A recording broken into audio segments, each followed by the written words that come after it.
से RISIL की research के मुताबिक ये बोली तवक्कात से कहीं ज़्यादा है, जो मार्च 2021 में आखिरी नीलामी के बाद से दुगनी भी ज़्यादा है।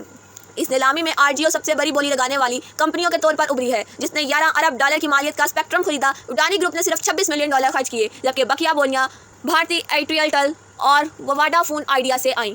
भारती एयरटेल और आरजीओ ने मुबैना तौर पर पैन इंडिया एयरव्यूज़ के लिए बोली लगाई। नकदी की कमी का शिकार वोडाफोन आइडिया ने सिर्फ तरजीही शोबों में खर्च किया।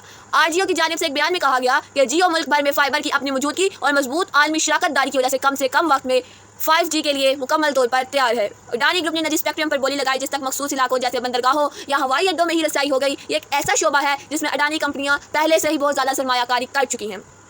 कसीर मुल्की सरमायाकार बैंक और मालीदार गोल्डमैन सैक्स ने एक बयान में कहा, हमें लगता है कि अगर अडानी ग्रुप में आने वाली नीलामी में स्पेक्ट्रम खरीदता है तो मुकाबले भरेगा।